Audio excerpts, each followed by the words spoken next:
हर group का एक leader होता है जो सबको कंट्रोल करता है। अगर तुम्हें पूरा ग्रुप तोड़ना है तो सीधा उस लीडर पर वार करो।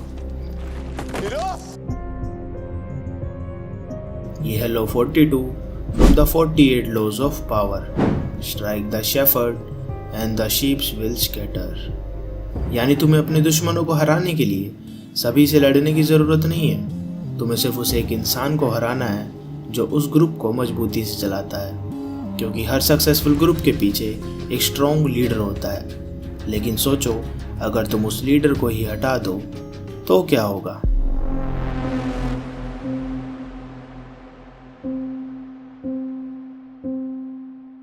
चलिए इसे एक हिस्टोरिकल एग्जाम्पल से समझते हैं। एक वक्त था जब दुनिया के सबसे पावरफुल एम्पायर में से एक था पर्सिया, जिसके पास एक बेहद शक्तिशाली और खूंखार आर्मी थी जो अपने राजा डेरियस द थर्ड के अंडर लड़ती थी। पर्शिया की आर्मी को लोग एक बेरहम आर्मी मानते थे, जिससे भिड़ने का मतलब था अपनी मौत को बुलावा देना। डेरियस के अंडर लाखों सोल्जर्स, स्किल्ड आर्चर्स और हेविली आर्म्ड वॉरियर थे, जो जहां भी जाते थे वहां बस ब्रूटल तबाही मचाते थे। लेकिन फिर एंट्री होती है अलेक्जेंडर द ग्रेट की। अलेक्जेंडर को पर्शियन आर्मी की ताकत का पहले से ही अंदाजा था, इसलिए उसने पूरी आर्मी से डायरेक्टली भिड़ने की जगह बड़ी ही चालाकी से उनके लीडर को अपना टारगेट बनाया। अलेक्जेंडर ने जानकारियां इकट्ठी की, बैटलफील्ड को समझा और अपनी फौज को स्ट्रेटेजिकली पोजीशन किया। जब जंग शुरू हुई, अलेक्जेंडर ने डायरेक्ट कन्फ्रंटेशन के बजाय एक बोल्ड प्लान बनाया। उसका सीधा निशाना था किंग डेरियस। वो जानता था कि अगर डेरियस भाग गया या हार गया तो पूरी पर्शियन आर्मी वीक पड़ सकती है, चाहे वो कितनी ही बड़ी और खूंखार क्यों ना हो। जब दोनों आर्मीज बैटलफील्ड में लड़ रही थी, अलेक्जेंडर ने अपने साथ कुछ सोल्जर्स लिए और डेरियस को डायरेक्टली टारगेट बनाकर एक अग्रेसिव अटैक किया, जिससे डेरियस घबरा गया और अपना कंट्रोल खोकर बैटलफील्ड से भागने लगा। इमेजिन करो एक ऐसा लीडर जो अपने सोल्जर्स के लिए एक सिंबल ऑफ स्ट्रेंथ था, जब वही बैटलफील्ड से भाग गया तो उसके सोल्जर्स का क्या हाल हुआ होगा।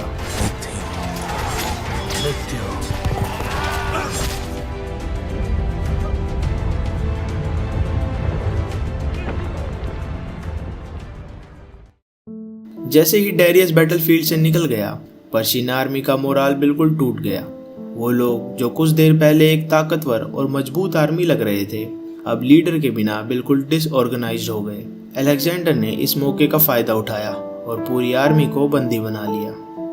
दोस्तों, इस तरह अलेक्जेंडर ने केवल लीडर को हराकर पूरी आर्मी से बिना लड़े ही उन्हें पावरलेस कर दिया।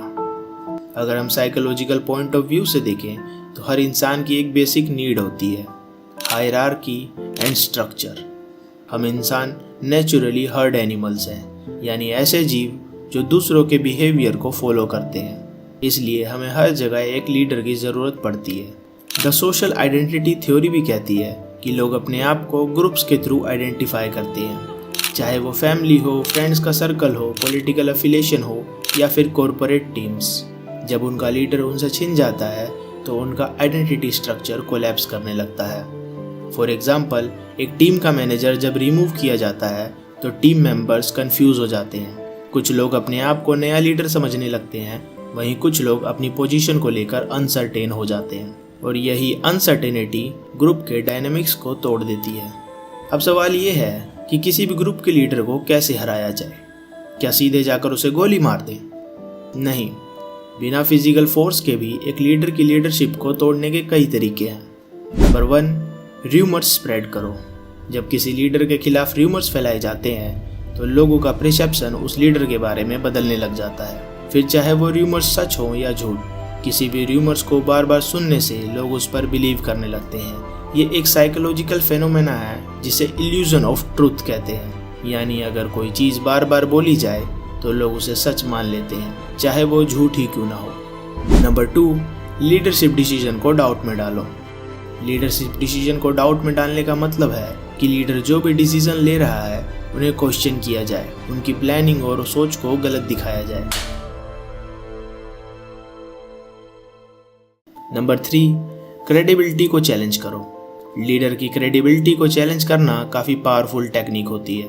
क्रेडिबिलिटी का मतलब होता है कि लोग उस पर कितना विश्वास करते हैं। जब किसी लीडर की ऑनेस्टी, स्किल या कॉम्पिटेंस पर सवाल उठाए जाते हैं तो लोग सोचने लगते हैं कि शायद ये लीडर उन्हें सही डायरेक्शन नहीं दे पाएगा। इसका एक कॉमन एग्जाम्पल पॉलिटिक्स में देखने को मिलता है। जब किसी पॉलिटिकल लीडर पर करप्शन या झूठी बातों का इल्जाम लगता है तो उसके सपोर्टर्स भी सोचने लगते हैं कि शायद उनका लीडर सच में गलत है। जब किसी लीडर के कैरेक्टर को चैलेंज किया जाता है तो वो अपने फॉलोअर्स की नज़रों में वीक हो जाता है, जिससे धीरे धीरे उसका इन्फ्लुएंस भी कम हो जाता है।